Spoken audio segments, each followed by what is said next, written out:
Hello everyone. Thank you so much for being here.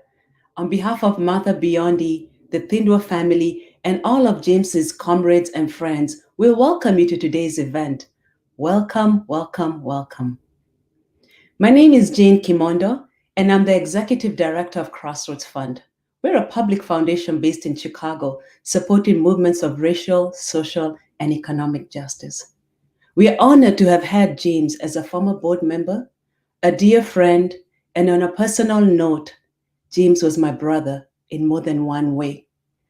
As an African immigrant, he paved the way for me in the social justice field in Chicago and was always looking out for me. James and I would call each other to discuss absolutely nothing.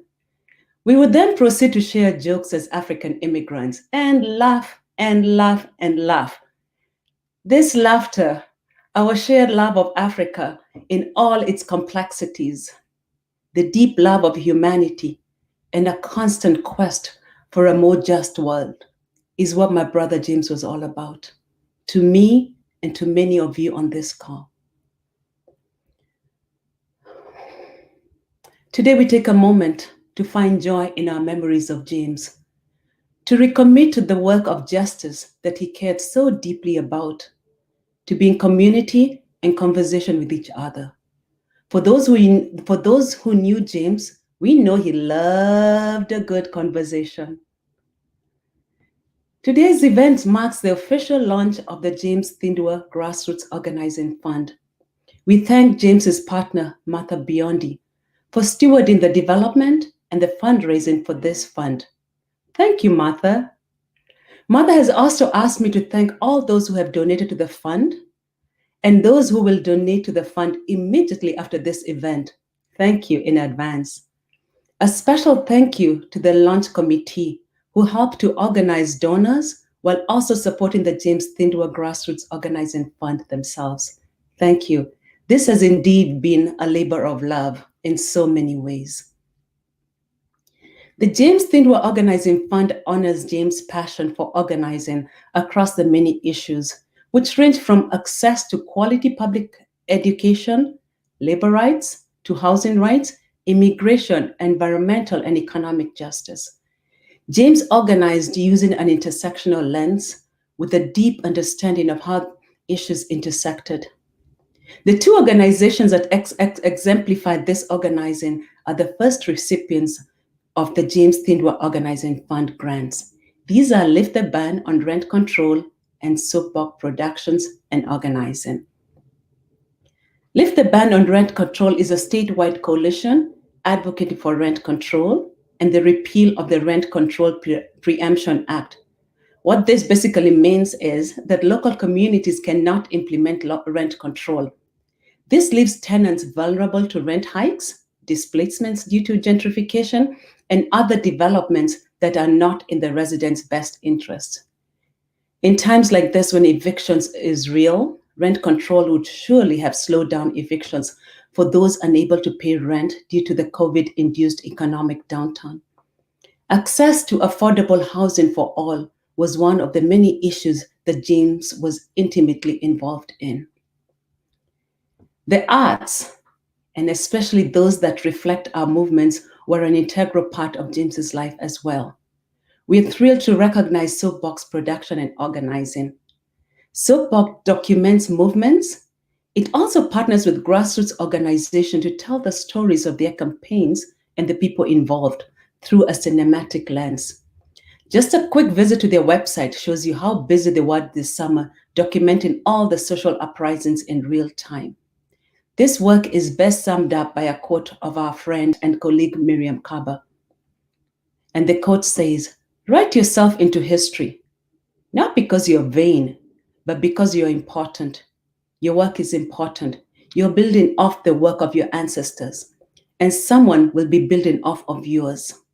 Yes, indeed, someone will be building off of yours.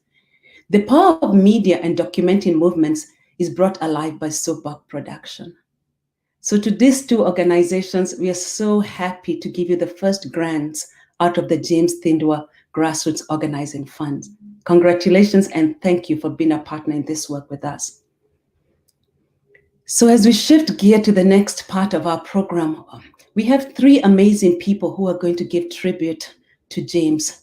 They were his friends, they were his colleagues, they worked closely, and they loved and cared for James. The first tribute is from Bill Ayres. Let's take a listen to Bill.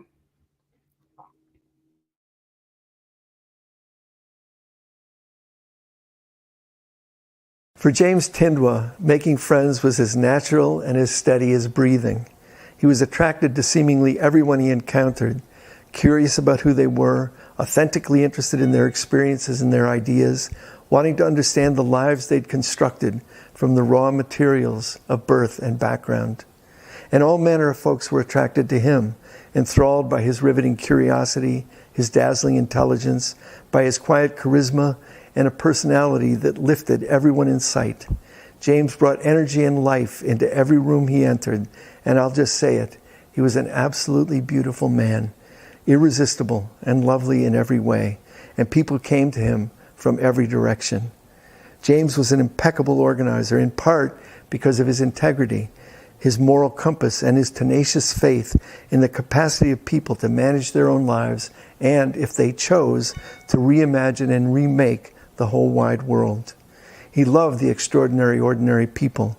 He learned from their perspectives and priorities, their aspirations, and he had the necessary humility to pay full attention. But at the same time, he spoke the truth as he understood it, with confidence and courage, always with the possibility of challenging and changing minds. Dialogue was his steady practice, the indispensable element in his organizer's toolkit. Not long ago, we were visiting a museum together in Lisbon, Portugal, a space devoted to commemorating the resistance to fascism, but with, we agreed, an insufficient appreciation of the role of the African liberation struggles in shattering the power of the dictatorship. James wandered off, and when we caught up with him, he was deep in conversation with two older couples from England, talking to strangers, that intuitive, organic, and evident faith in participatory democracy. Later asked what they'd been talking about, and he replied, I was just giving them something to think about. There goes James Thindwa, dropping that knowledge. For him, labor organizer, social justice activist, freedom fighter, organizing and activism were, of course, deeply political, but organizing for James was also uniquely personal. He had a zillion friends, many distinct and overlapping circles of friends, and circles within circles of friends. Now James is gone, and his being gone has turned our expanding circle inward unto itself. A powerful wave has withdrawn and taken with it a certain motion and gravity.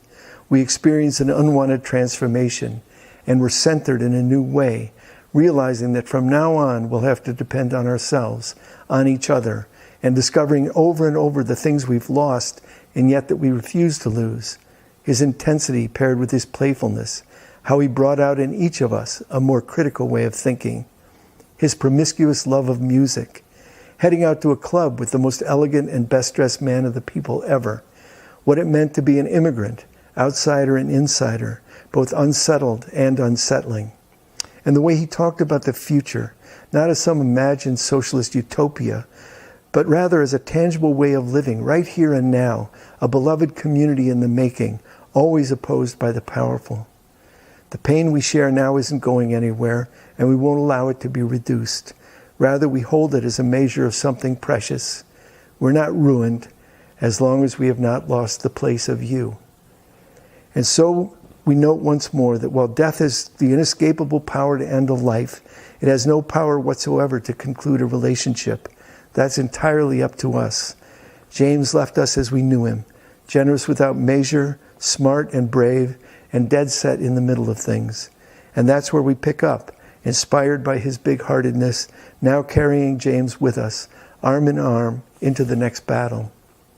We're so grateful to Martha Biondi, our intrepid and brilliant friend and comrade, for initiating this fitting tribute to her beloved, her cherished and precious partner. Grateful, too, to the Crossroad Fund for bringing this vital project, the James Thindwa Grassroots Organizing Fund, to life. Thank you. Thank you.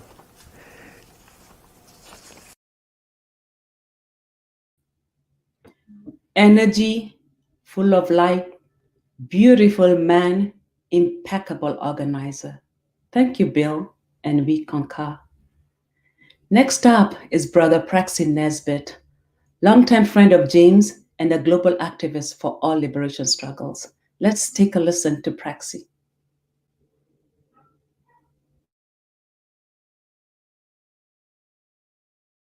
James was my partner for many, many years. We did work organizing together in Ohio when he was doing canvas work, when he was also later moved to Chicago and he was working for the unions and doing work with uh, uh, various union formations. He did extraordinary work. I remember particularly when James was trying to get past the vote in the city council of Chicago in terms of getting Walmart, preventing Walmart from being in Chicago. He worked all over the city on that, and it was tireless work. It was always wonderful to work with James because he was so knowledgeable and he had such a great way with people.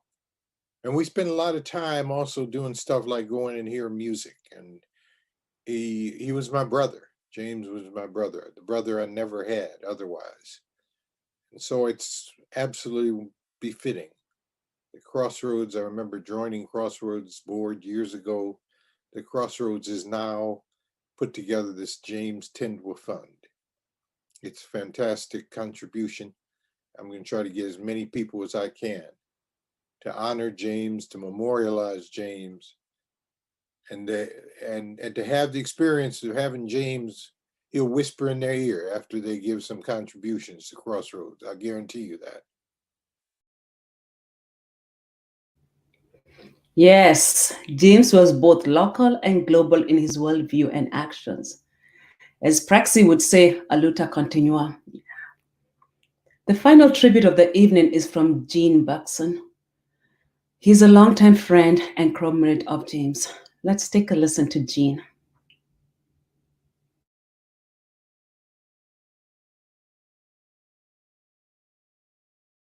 Long live James Thindwa. General, he would answer. When he picked up the phone, Commandante, I would counter. Tell me, General, what is the next step to move the working class? He would reply in his glorious Southern African accent. And there we would begin our regular conversations, tackling all the great problems of our nation and of the masses of every continent and from every station. For James, international solidarity was in his blood, his DNA, his soul. I loved the playful intensiveness and inventiveness of our exchanges, smiling while we dove into our ideas for transformational changes, and James plotted his next article or speech, always eager to teach. Every call was precious in its own way. We laughed as we raged, plotted, and saged. There was something so profoundly human about James. His bones were baked in the revolutionary love that Che called us to. The joy in his smile surged through the Zoomless phone lines. Talking to James was like a giant hug, a mutual salute, a punch in the arm, a flash of light, defying the notion that men don't know how to love each other.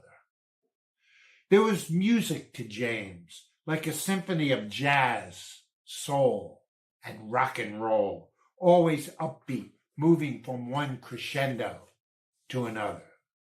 James exhibited what W.E.B. Du Bois described as the elation of living deeply and defiantly in the presence of evil. But it wasn't all talk. He walked the walk on many fronts, and for many years, I joined him on the battlefield of Chicago's school privatization, setting the stage for the new CTU. I watched as he combined his righteous indignation of the corporatization of education with his years of organizing experience, seamlessly merging his people skills, class analysis, and strategic sense in defense of workers' rights, lovingly guiding teachers as they unionize two corporate charter chains, a gain that helped birth the movement in Chicago and nationally to keep public education public. It took the most vicious of cancers to lower his voice, but he had touched the hearts of so many in so many places for so long. No disease could ever erase his impact. Each of us and many thousands more who encounter James carry these cherished moments with us daily, feeling cared for and inspired while we march into battle together. He helped us all breathe. James Thindwa is gone. Long live James Thindwa.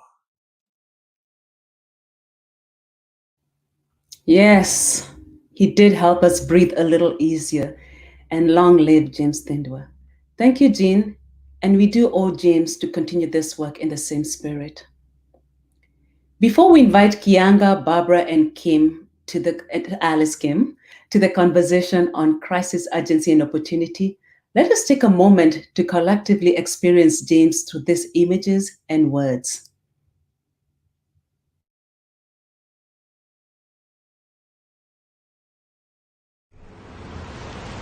I'm a community organizer because I believe that people need a voice. They need to have institutions that speak for them. Institutions through which their own concerns, their grievances, their interests can be represented. Willie! Yeah. What's going on?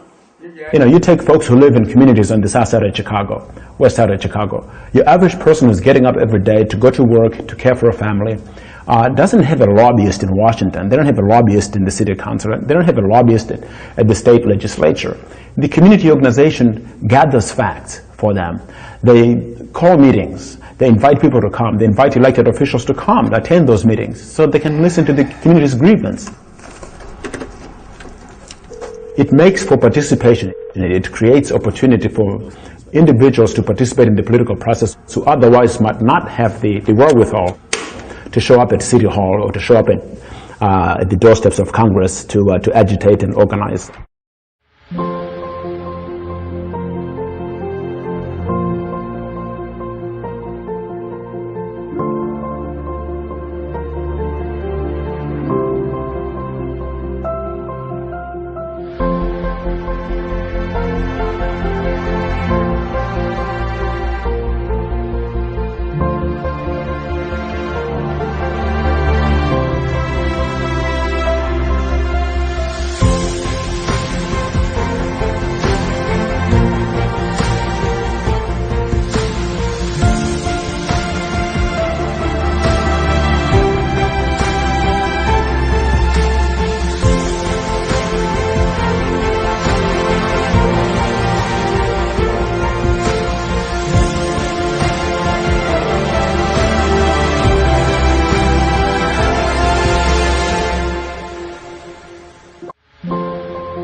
Rest in power, James.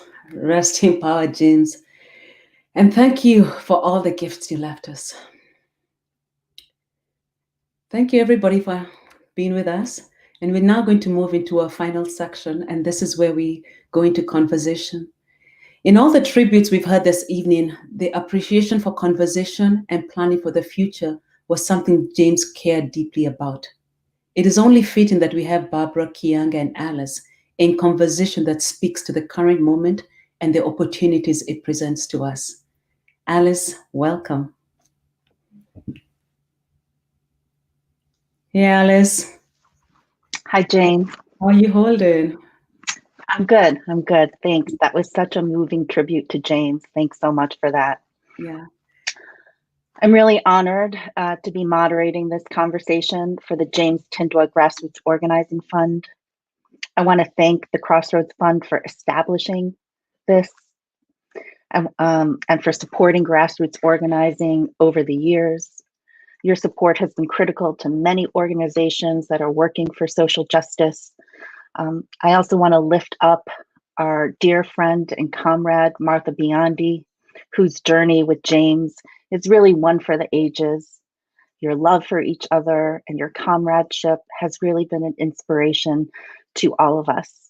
Martha, we love you and we thank you for initiating this fund in James's memory, allowing all of us to be a part of it so that his legacy can live on through the work of today's organizers and those to come. Seeing a glimpse of James in action reminds me of something Audre Lorde said.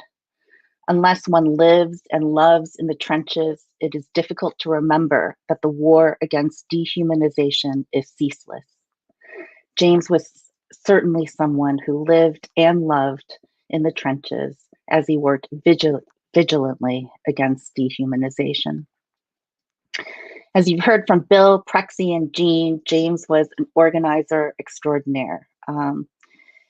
He always pushed us to think more critically about our work, to connect the dots, to invest in human needs, and to challenge the systems that create disposable people and disposable communities. And it's in that spirit that we're having this conversation today, to name the political moment, to discuss what's at stake, and to consider the potential for making the world we want to see. And of course, who better to have this conversation with than Barbara Ransby and Keeanga-Yamahtta Taylor, two scholar activists whose political analyses and organizing acumen have been instrumental in movement building over the years, and certainly in this current movement. Both were recently named by the Margaret Casey and Group Health Foundations as inaugural 2020 Freedom Scholars, working on the forefront of abolitionist, Black, feminist, queer, and radical studies. And coincidentally, in a recent Axios article, progressive advocates actually named both Keeanga and Barbara as their picks as for potential nominees to the Supreme Court. They would certainly be my choice. So Barbara is a historian. She teaches at the University of Illinois at Chicago, where she founded and directs the Social Justice Initiative. Her most recent book, aptly titled Making Black Lives Matter, offers really a rich portrait of today's Black Lives Matter movement. And her biography about Ella Baker and the Black Freedom Movement was a formative text for me and so many others. It feels appropriate to lift up Ella Baker as we launch this fund because both Ella Baker and James Thindwa believed in the strength and determination of ordinary people. Barbara's book about Ella Baker is really a gift to our social movements, as she is herself. Keeanga-Yamahtta Taylor is a longtime activist, writer, and scholar. She was actually based here in Chicago for many years until she left us for Princeton University. I've known Keeanga for a long time now, fondly remember stuffing envelopes with fact sheets about the death penalty at her dining room table in her Hyde Park apartment. You know, it was a very different time back then. The climate was so different and was incredibly hostile to ideas of abolition. We had no idea what the future held. But I can say that Keeanga has always been adept at utilizing platforms to offer visions for building just futures.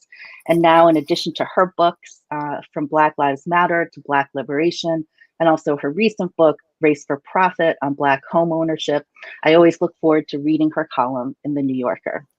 So needless to say, I'm happy to be an interlocutor in this conversation. So I'm going to start off by asking you a bigger picture question. Here we are in this unprecedented moment. It's an incredibly volatile time.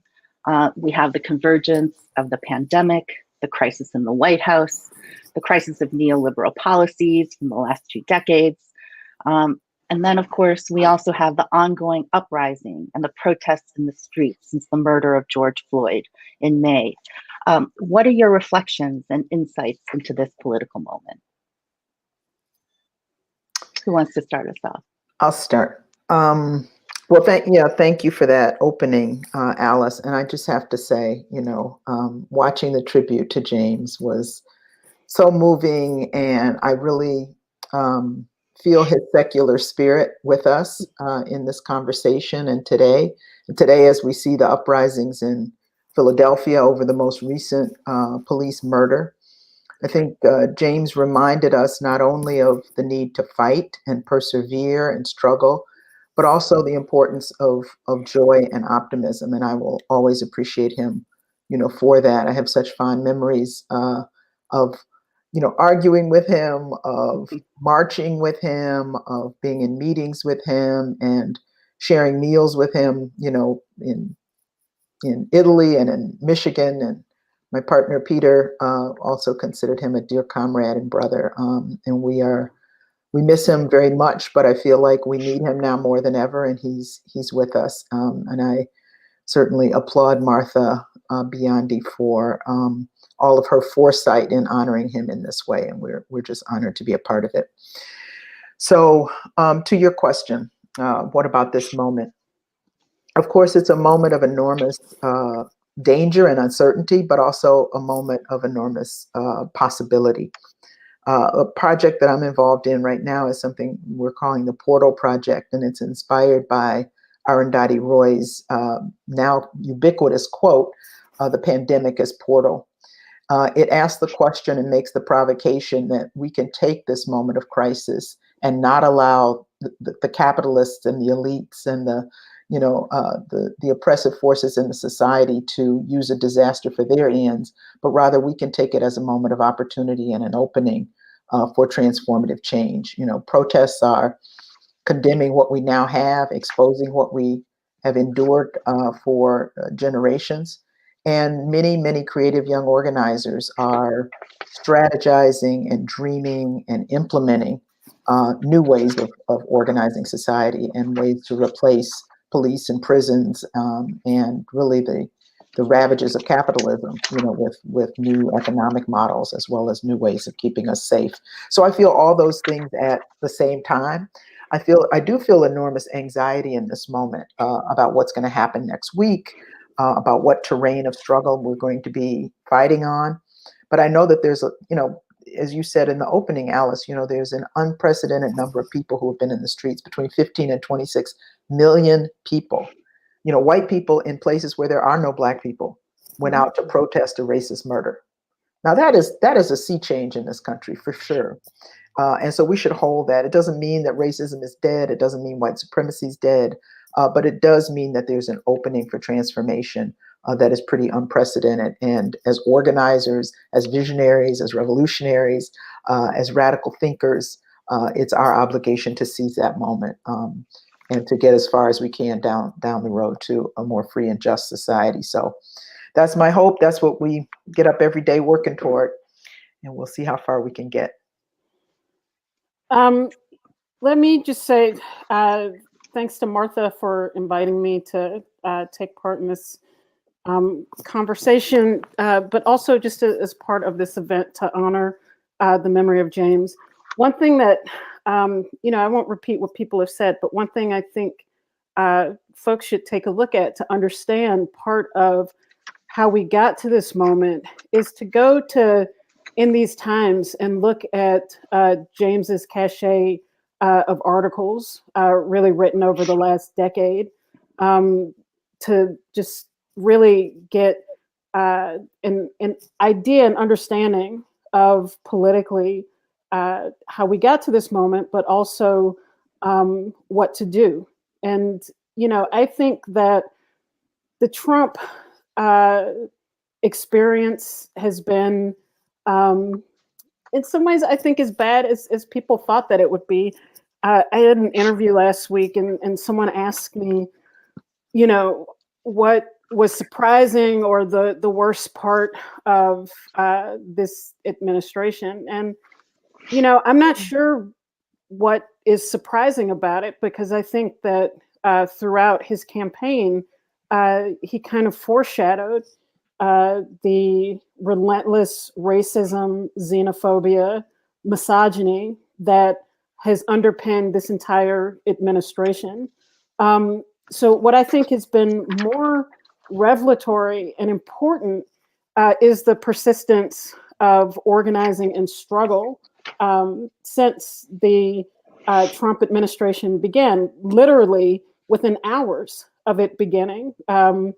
Whether it was the Women's March, which brought together at the time what was believed to have been the largest demonstration in American history, with more than 4 million people participating, to instantly protest against both waves of his Muslim ban. And so if you look over the trajectory of the Trump administration, it has been met with protests throughout, culminating, of course, with the unbelievable uprisings in June. And as Barbara alluded to, the millions of people who mobilized over the summer in opposition, not just to police brutality, but for this administration's criminal and negligent handling of the pandemic, and for all of the consequence that has been wrought from that. And so I think that we are well positioned, I think, no matter what happens next week, to continue to build on the organizing that has been happening in this country over the last 4 years. Yeah, building on what you just said, Keeanga, what really strikes me about this political moment is that you can really see how the Black Lives Matter movement has grown and deepened over the years. I'm thinking about how BLM had an enormous impact locally with a campaign that's really near and dear to my heart. The campaign for reparations for John Burge torture survivors that was successful in winning legislation that provided redress for survivors. I remember that the campaign itself was at a standstill. We were having a very difficult time actually winning and garnering any kind of support for the reparations ordinance. And it was really the emergence of the Black Lives Matter movement that infused and emboldened our campaign and was really a turning point for the campaign. You know, you saw young BLM activists marching side by side with torture survivors who were tortured before many of them were even born. And it was really a beautiful sight to see. So here we are now, 5 years later. And I think we've seen larger protests, we've seen ongoing protests, and we also see a more sophisticated politic, I think. Can you talk about what's different now? Can you talk about what you see in the movement today and how the movement has grown and deepened? Yeah, I think what we're seeing today is part of the process of maturation that all movements go through. I think about the way that the emergence of Black Lives Matter in 2014 in 2015 really quickly coalesced around body cameras, around presidential commission as the kind of chief expressions of reform. And I think that the failure of those to really have any substantive impact on policing has forced people to think about the limits of piecemeal reforms. I was, for my class, I'm teaching a class on race and inequality and in the US. And last week we watched a clip from this documentary about the civil rights movement, Eyes on the Prize, about the Montgomery bus boycott. And one of the most telling parts in the documentary is Coretta Scott King thinking back to the movement and how it began not as a protest against segregation on the buses. It was to basically say that if we're going to have segregation, then be consistent. Don't have white people come into the back of the bus and take our seats there as well. So it was very limited. And the refusal to even engage with that, and then to engage with that, pushed people to come to much more radical conclusions. And I think that is the same dynamic that we see now, where we go from body cameras and presidential commission to people demanding a defunding of the police. And so part of that, I think, is the way that movements radicalize over time through constantly being confronted with the obstacles of the state, obstacles posed by liberal reformers. I think it's also about what this moment demands, that people who are looking at the tragedies created by this pandemic and the bungled handling of it are looking at the ways that the police appear to be the most well-resourced institution in civil society. And meanwhile, we have nurses tying themselves in garbage bags. We have food lines wrapped around street corners. We have all of these palpable examples of inequality. And all of that gets reflected in Black Lives Matter in terms of what people are asking for, in terms of the quickness with which people connect racist and abusive policing to an overall unequal dynamic in society. And so I think that experience, both of watered down reforms that don't work, that are now exacerbated by this pandemic-driven economic crisis, has pushed people to think much bigger and broader and embolden people to ask for what it is that we actually want and not what people think may be possible or pragmatic. Thanks, Keeanga. Yeah, I mean, it is important that we ask these questions about movement evolution, because sometimes we think, protests drop out of the sky, or, we have a static snapshot view of movements. First of all, Black Lives Matter Global Network is a part of a larger coalition that's now called Movement for Black Lives. And, it has an infrastructure. It is not the whole movement, but it is a large part of the organizations that came out of both the Trayvon Martin protests in 2012 and 2013 and the Ferguson uprising in 2014, and new iterations of that, that have emerged in 2020. When you pose that question, I was sort of trying to think of maybe 3 or 4 things that mark this sort of growth and new departures. I think one is that organizations within the Movement for Black Lives ecosystem, which, by the way, includes a wide number of organizations, from Freedom Inc. in Madison to Southerners on New Ground, based in throughout the South, largely centered in Atlanta, to Dream Defenders in Florida, who are really a model base building organization, Black Youth Project 100, the SE Justice Project, Black Visions Collective. There's a lot of organizations doing work on the ground, and so sometimes it either is caricatured as this unorganized group of people that just went into the streets mad, right? Or a very small, a group of people, or a handful of celebrities. So it's none of those things. It's much larger and expansive. And and still evolving.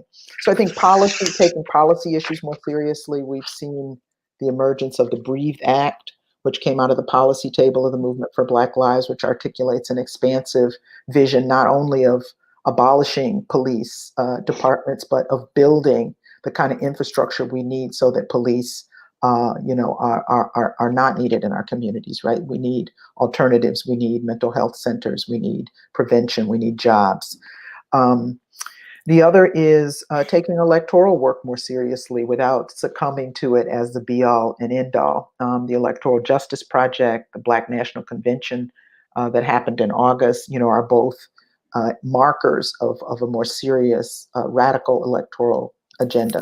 2016, we had big arguments about whether people should even vote. And believe me, it was hard to vote in 2016 because none of us had any confidence in Hillary Clinton. And many of us don't have a lot of confidence in Joe Biden, but we understand the importance of voting out Donald Trump. So there are many campaigns, some of them centered around Working Families Party work and this new frontline coalition that's emerged. The other thing is the multiracial and international work. The Movement for Black Lives gave rise to something called the Rising Majority. It's a coalition I work very closely in the leadership of. It's an organization of 80-some multiracial organizations all over the country, from United We Dream to various LGBT organizations to Right to the City, which is carrying out a big struggle around evictions. So, and then recently, just the other day, I was privileged to be on a call with comrades from Brazil, from Bolivia, others, talking about Belarus, and really having a much more expansive and international vision of struggle. So I would say those are three ways: policy, radical electoral work, and internationalist and multiracial work. Okay, building on that, Barbara, I want to ask you to talk about something that you discuss in your book, Making Black Lives Matter. You talk about how today's movement embraces a queer, feminist Black leadership. And what that's meant is that rather than looking to one great leader to save the day, today's BLM movement has an emphasis on developing many leaders. Can you talk about, in terms of these kinds of things that you see happening right now, the seriousness around policy, electoral politics, and also internationalism? What kind of leadership is needed today? Yeah, I'm optimistic that a lot of the organizers in M4BL have indeed invested in leadership development. There was a Freedom Summer program where a number of Freedom Fellows went all over the country doing different kinds of projects, getting organizing skills, getting training. And I also have to say, so there's M4BL, which is this coalition, and then there are other organizations in the ecosystem that I think are just as important. New socialist formation called Left Roots has been doing all kinds of training and study groups and discussions with young activists who are curious. I think that's important. Here in Chicago, the Black Abolitionist Network has organized and trained 1,000 organizers over the summer in terms of an abolitionist praxis. A new organization, anti-militarist organization led by young people of color called the Dissenters, is doing the same thing just in the past few weeks. So there's all kinds of leadership development and training. And that is, precisely what you say, an emphasis on the multiplicity of leaders and not simply one leader. But I think the kind of leaders we have to have are leaders who are ideologically sharp as well as well-trained. So we have to study, we have to struggle. We have to struggle with each other. We have to study and grow in our own understanding of this particular political moment. Dead heroes and heroines are not going to help us figure this out. We've got to do that heavy lifting for ourselves. And the other thing I would say, there's still the temptation in the culture we live in of celebrity, and I think we have to resist it. Mm-hmm. It is seductive. And even when people have a sort of philosophy that militates against it, there are all kinds of pulls in that direction. And so I think humility is what we also have to embrace. I would say a fierce humility. So humility, not that we want leaders who are shy and quiet and never take the microphone, but leaders who situate themselves among the larger mass of people who are really the power and the force that can make a difference. And I think that's some of the lesson from Ella Baker. Thanks for that, Barbara. So both of you are really longtime activists and scholars of social movements. And we know that movements are not just built by protest alone, right? And I think that's some of what you've both already been talking about. So beyond the protests, what kind of organization and vision is needed? Barbara mentioned some of the organizations that are doing this kind of work today, but Keeanga, can you speak to what kind of organization and vision is needed in this moment, and how we can prepare ourselves to build stronger movements? So one of the things that I'm interested in seeing what develops over the next, I don't know, year or so, is whether there can be much more developed cohesion between the existing groups, but also in ways that allow for easy entry points for people who want to be active and who want to get involved, because there's a mismatch between 15 to 26 million people participating in almost 3,000 protests from June to August, and how our organizations are then populated, like who is active, who participates in them. And, you know, I think that that has to do with, you know, sort of how do we pull in the largest numbers of people and voices to both figure out and think about where we've come from, where things are at, and where do we need to go, and how do we need to get there. And that, you know, is not an easy discussion to have. It's not an easy thing to look back on, and it's not an easy thing to try to map out. And, you know, we have to figure out ways to integrate and include more people in that conversation. I also think that we have to, and some of this is complicated because we live in a much more in a complicated world that, you know, now is governed by a deadly airborne disease, which limits, you know, the way that we interact with each other. The pervasiveness of social media, which, you know, can have a distorting impact on our political conversations and how we communicate with each other. But I think that we have to generate out of this moment the means by which people in different parts of the movement communicate with each other. And so, you know, it used to be for an older left newspapers, you know, at one point the Black Panther Party was selling 100,000 newspapers a week as a way to project their ideas. And it's been a tradition of the left.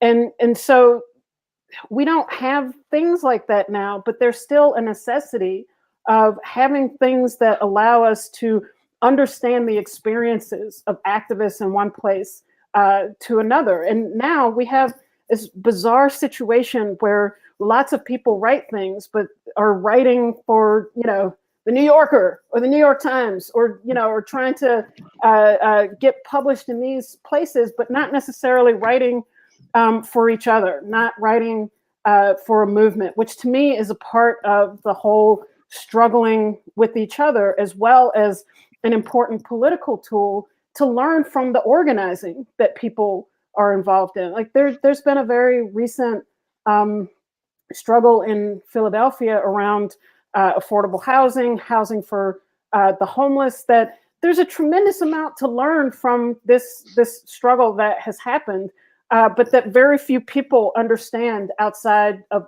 Philly, even though everywhere we're facing this eviction apocalypse, we're facing a crisis of homelessness. And so how do we generalize from the experiences that we undertake in one place or another? And so there is a proliferation of organizations that exist now. People are forming organizations all over the place. And in some ways, that's very good. But the question is then, how do we operate in greater communication with each other? How do we operate with a greater sense of accountability and democracy with each other? And I think those are the questions that really are the challenges for movement organizing over the next several years. Thanks. I'm really thinking, a lot about, naming the challenges, discussing the challenges. What are those tensions? I think, Barbara, you begin to do that in your book, Making Black Lives Matter, and always ask us to think about the contradictions and getting at the root of things. What are some of the tensions and challenges that you see for us in this moment? Well, I think we're naming them, right? So, the need for, the two things that I took away from what Keeanga just said is, the need to create a portal of entry, an on-ramp for many people who, for a whole variety of reasons, went out into the streets. I heard a description of one, white woman in Iowa or somewhere who was a mother who watched the George Floyd video over and over, and he called for his mother when he was being murdered by that cop in Minneapolis, and that just touched her heart. And somewhere in her, there was empathy, there was a compassion that overcame, training that should have distanced her from him, right? So people like that, where do they go? After they march, after they hold a vigil, we need mass organizations. We need mass organizations that bring people in, that allow people to study and struggle together and learn and grow together. And engage in actions together. And the other thing is that we need arenas for debate and to deepen our analysis, right? To most of, Keeanga and I are we live in the academy, or we have at least a foot in the academy, or collect a paycheck from universities. But a lot of our training as university-based intellectuals is to do very individualistic work, right? You do your work, you publish it, you put your name on it, you get tenure, you whatever. But we have to learn to do collective work, which is unlearning some of our own training, professional training. We have to do collective thinking to figure out how do we understand capitalism in 21st century, a capitalism that Marx and all those folks never even imagined. How do we see the dismantling of it? How do we preserve democratic practices, learning from some of the mistakes of even socialist movements in the 20th century? So these are some of the challenges. They're not small challenges, they're big challenges. But I don't think we have the luxury to turn away from them. And I think there are a lot of young people in particular who are taking up that mantle. A lot of young people in the climate justice movement, a lot of young people in movement for Black Lives, young people in movements around the world that we are in conversation with, make me hopeful that we will dance the dance and fight the battles we need to fight to take this to the next level. Okay, I'm going to pivot a little bit here now, and Keeanga, ask you about the Supreme Court, because you recently... She's going to soon sit on it. because we want you sitting on it, yes, both you and Can I just say this too, Alice, in the spirit of conversation and all this. Keeanga, when you said we need to not write for the New Yorker, we need to write for each other, I thought you were writing for us. I am, but those articles around. I was like, look, Keeanga wrote this for us. We need our own publications, but yes, right. I am writing for the people. True. You wrote in the New Yorker a really excellent piece about the Supreme Court and about the need to end it as we know it. And one of the things that you say in the article is that Trump's influence on American jurisprudence has been one of the quietest and most successful parts of his destructive presidency, that he's appointed more than 200 federal judges, more than any other president. and that they're whiter and richer, and for those with lifetime appointments, younger than ever. So they'll be sticking around. And then, of course, one appointment that wasn't so quiet was that of Amy Coney Barrett. And now that we've just witnessed the contested appointment of this right-wing Supreme Court justice, what can we learn from history about how to challenge reactionary Supreme Courts? Yeah, I mean, I think that this, in some ways, this is obviously a horrible development, but it's also, I mean, this doesn't mitigate the horror, but this is also part of what I think is an ongoing experience of disillusionment with millions of people in this country in terms of the challenge to the legitimacy of these institutions that are presented as so sacrosanct, and the Supreme Court standing above politics and only using the law as the guide to make its decision. And this is such an obvious political heist of a Supreme Court seat. And the fact that Barrett showed up and stood on Trump's balcony with him is proof. I mean, the fact that she would accept, yes, the fact that she would even accept a nomination under these circumstances with this menacing, president is one thing. But then to show up and lord around his balcony in some, triumphant moment for the coalescence of the right wing indicates that she knows exactly what is going on and exactly what her appointment is.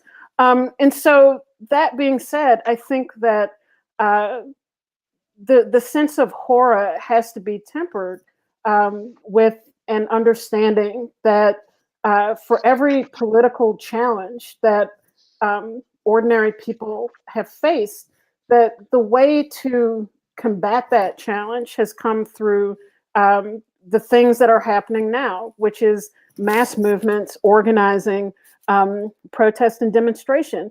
And I think, in some ways it seems simplistic. And the left, we say this all the time, but it's true that the greatest advancement for the rights of regular people have come through periods of collective struggle, whether it was Black resistance in ending slavery, the 1930s, which produced all of these reforms for labor, the creation of any semblance of a welfare state in the 20th century, and then the struggles of African Americans in the 1960s, demanding that Black people be included in the benefits of this country's welfare state. All of this has come through collective struggle, and I think that we will face some of the same challenges in terms of that being the route by which we maintain whatever rights that we have in the struggle, engage in a struggle for new kinds of rights. And I think that has been made clear, but I think it's also clear that the political establishment and its many different forms and iterations, in the Supreme Court is certainly part of that, is also aware that it derives its power from its legitimacy. And when it becomes, comes to be seen as a tool, as an extension, as a tool of the political class, that legitimacy is undermined. And so I think that in that situation, in that kind of situation, it's vulnerable to political protest, to the threat of further illegitimacy. But I think that, this is part of the challenges, the serious, deep challenges that our movement is going to face in the next period.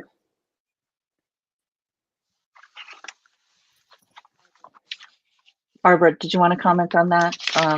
I also wanted to lead us towards talking about this particular moment, 6 days away from the election. You can go on. So why don't you go in that direction? Okay. So here we are 6 days before the election. We've just witnessed this confirmation of this Supreme Court justice.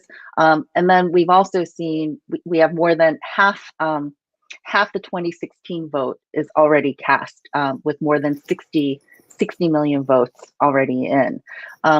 So how are you thinking about this electoral moment? And I guess more specifically, how can we use the arena of electoral politics to build our movements? So all the organizations that I'm affiliated with are taking the election very seriously. We know that it's essential that we vote in this election. We also know it's inadequate. So, we embrace a vote plus strategy, which is to say, turn up on November 3rd, fight voter suppression, demand count every vote, protect. And there's a whole group from Black Men Build to Working Families Party in the front line who have poll defenders who are going out to make people feel safe at the polls, to provide support to people trying to get to the polls, to make sure that there are monitors and observers in case there's any violence or intimidation. We know in Michigan they've just reversed the ban on assault weapons at the polls, so people can actually, this has been a main area of white racist militia organizing, so people can bring their guns to the polls. That's a very dangerous situation. So we understand the importance of this election, but I think it is important to engage in electoral work on our own terms, as those of us who envision transformative change and radical reimagining of all of these structures, which is, which means that, for me, I did not endorse Joe Biden, but I am going to vote against Donald Trump, which means voting for Joe Biden. I don't think a Democratic win is a people's win in this instance. I think it changes the terrain of struggle. It does not, Joe Biden, a vote for Joe Biden is not a vote to save us. It's a vote to give us some breathing room. And so I think framing it in that way, I feel is a position of principle and doesn't compromise any of my values, but also keeps the perspective of what this, journey from now till 4 years from now, what it might look like, because there's battles to be fought, and a lot of strategizing, a lot of marching, a lot of protesting to be done, no matter who's in the White House after November 3rd. I think at the same time, we do see a lot of progressive energy around elections. Many people talked for a number of years about the left wing of the Democratic Party, which really did not exist. There are people who I consider left who are working on the edges of the Democratic Party, if not in the Democratic Party. And certainly here in Chicago, we've had 6 socialists elected to the city council. People like Jamal Bowman from New York and Cori Bush from St. Louis, supported by Working Families Party and the Justice Democrats, are challenging incumbent Democrats, do nothing corporate centrist Democrats who are in their same party. I think that kind of contestation is very healthy and offers opportunities to do electoral work that we have not had in a long time. But, that said, back to Keeanga-'s point about building movement, we're not going to vote our way to freedom. We have to have a multi-pronged strategy. A lot more needs to be done with labor unions and organized labor in terms of building unity and alliances with movements. And I think, kind of working on all those different fronts, in addition to we need a mass party, are what we have to be about. Keeanga, can you comment on the electoral moment? Sure. I think that it looks like, but things looked a certain kind of way 4 years ago. But I think the huge crush of early voting, upwards of 60 million people have voted early. I think that all bodes well for Biden. There's been a huge Black turnout, which certainly did not happen in 2016. I think that bodes well for Biden. And so I imagine a dynamic where that is similar to probably 2008, where the expectation is quite high. Not necessarily that Joe Biden is going to be this great reformer, but that people are voting against Trump. But people are also voting in a moment of sheer panic and terror because of this pandemic, because of the continuing issues with police abuse and violence. And there is an expectation that a Biden administration will do something about it. And so I think that there will be a very brief honeymoon, if any honeymoon at all, because there is too much carnage to spend too much time celebrating a Democratic victory, if that in fact is what is happening. And I think the situation that we're seeing here in Philly is an indication of what is to come, which is that, the police, we still have this dynamic where cities have been starved of resources, and part of this is a particular Trump strategy of forcing things to reopen by just withholding federal funds. And so the lack of money coming in is having a particularly disastrous impact in poor and working class communities, especially for Black people. And that means that city administrators are relying heavily on the police to rein that in and to keep him that in. And so every other agency, every other public institution is dealing with budget cuts and underfunding, not the police.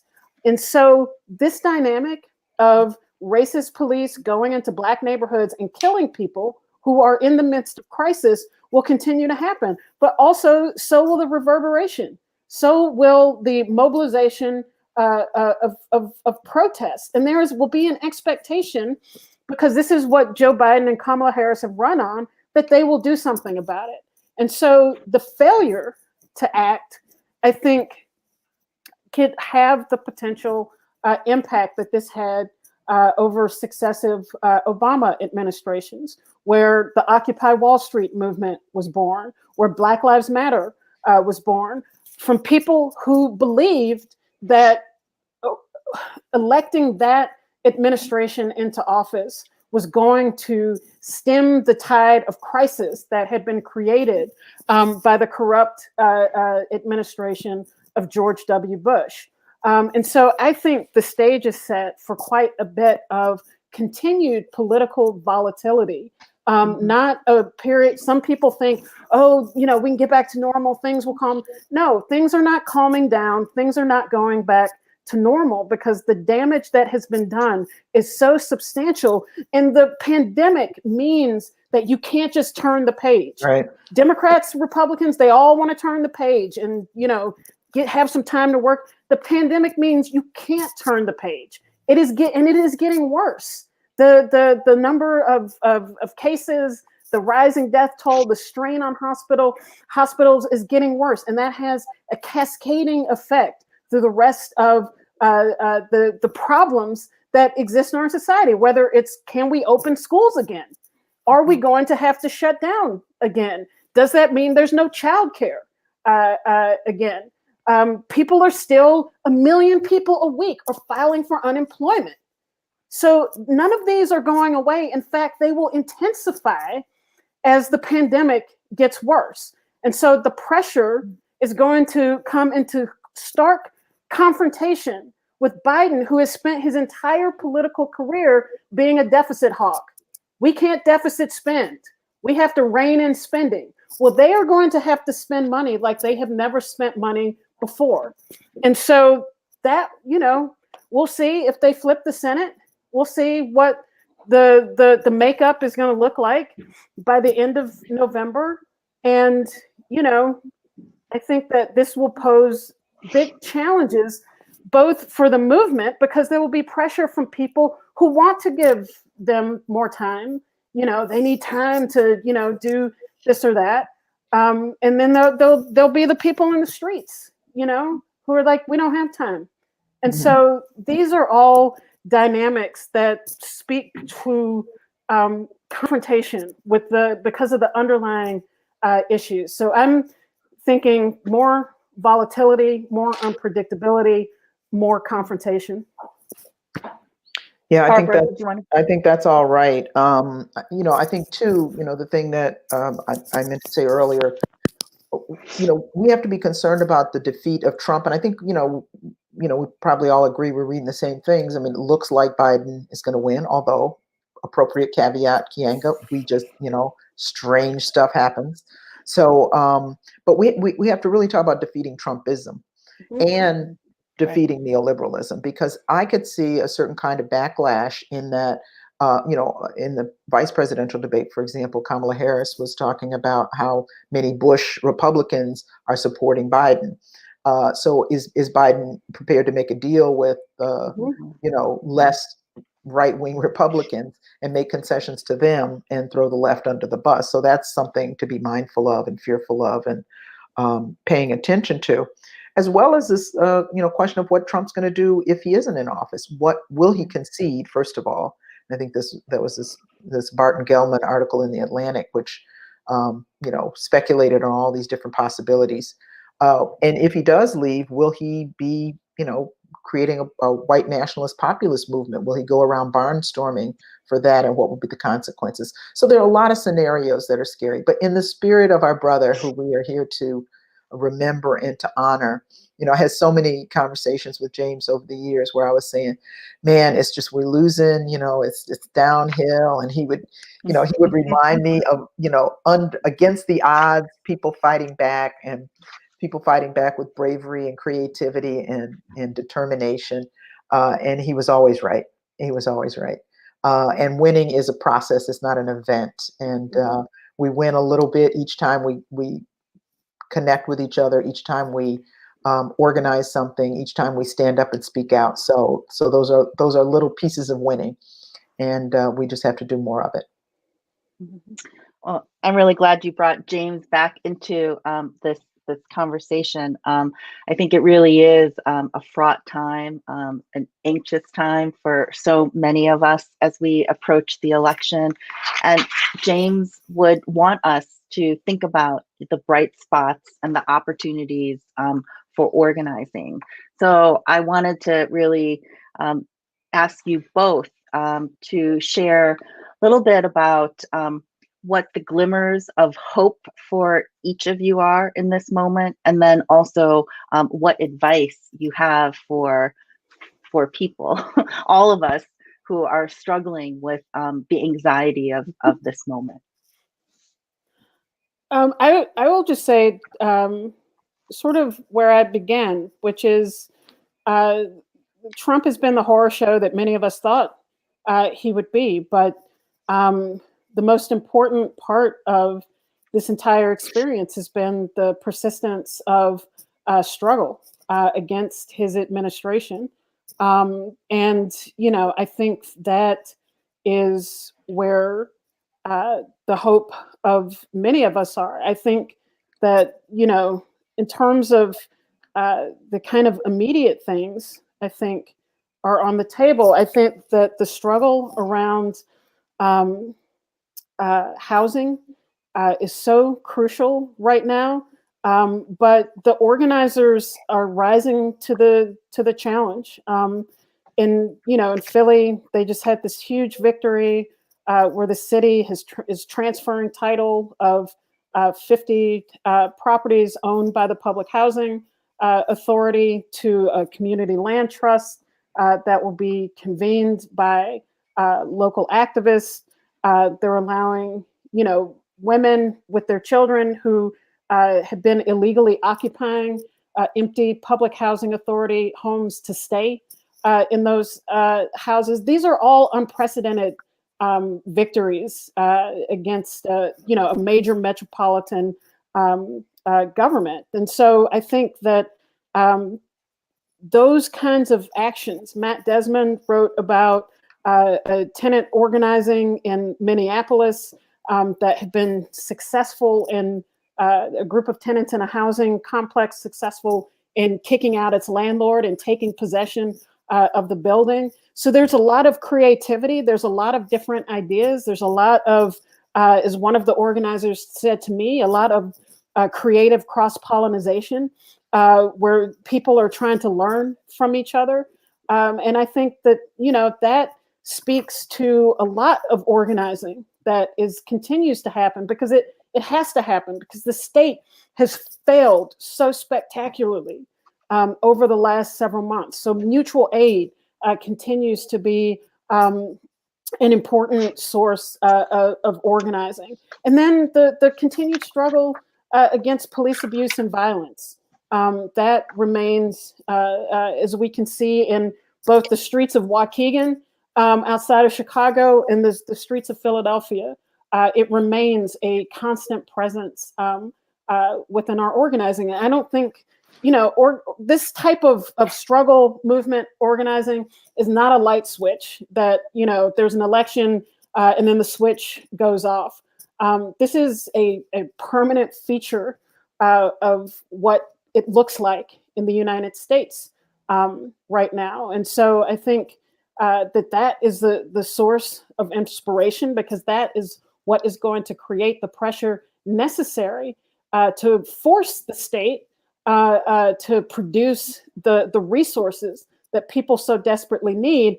And then we have to continue that discussion about deeper, more substantive, transformational change in this country, so that we don't find ourselves fighting for the same things over and over again. But I think the possibilities are quite vast right now. Well said. I was looking again at Naomi Klein's book, This Changes Everything, about climate recently. And it made me think about sort of flipping the words a little bit and to really think of this as a moment where everything has to change. And I think we're hearing that from all quarters. Going back to Occupy Wall Street, where the 1% and the fundamental logic and the fundamental structures of capitalist profiteering was put on trial. And hundreds of thousands of people responded affirmatively. People who came out to support the Bernie Sanders campaign, for whatever critique we might have of it, and I do have some, people were willing to vote for an open democratic socialist for president, many people. The Me Too movement announced a zero tolerance for patriarchal practices of sexual harassment and sexual assault. That has been core, especially the idea that wealthy men would get off the hook for various kinds of behaviors that they have engaged in for generations. That's part of being a successful male in this society, is you have access to women's bodies with impunity. That has been a core promise of patriarchy, and Me Too has put that on trial. Fundamental.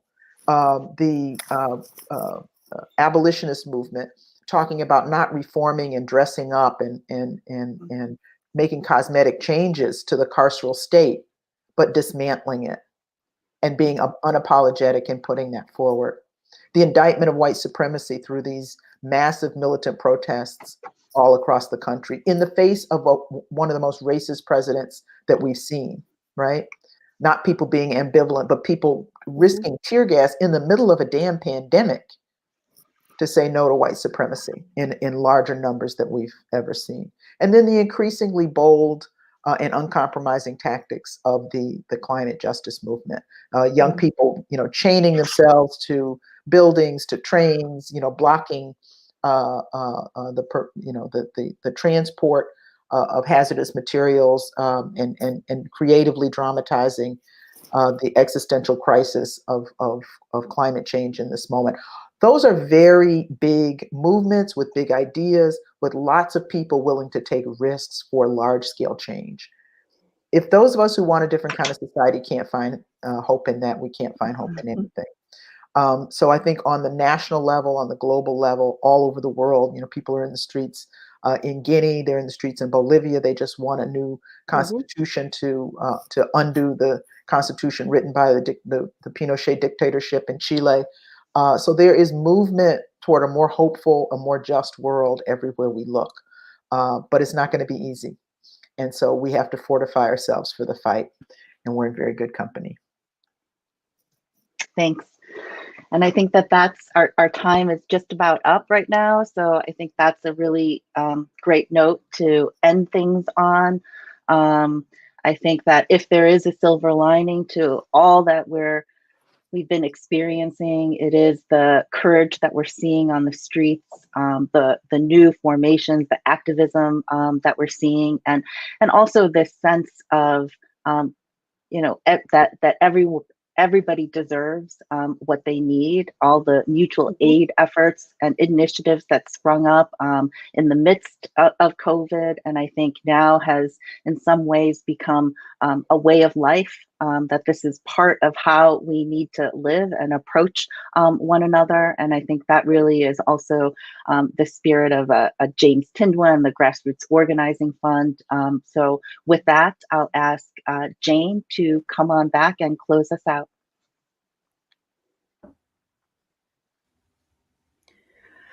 So thank you, Alice. Thank you, Barbara. Thank you, Keeanga. I'm full. Started this conversation not worried about what happens. And what I hear is hope is taking risks for large-scale change. And what I hear, our mandate is to keep hope alive and to keep organizing and supporting organizing like our lives depend on it. So this is an invitation for all of us. So as we conclude today's event, we invite you all to consider supporting the James Thindwa Organizing Fund.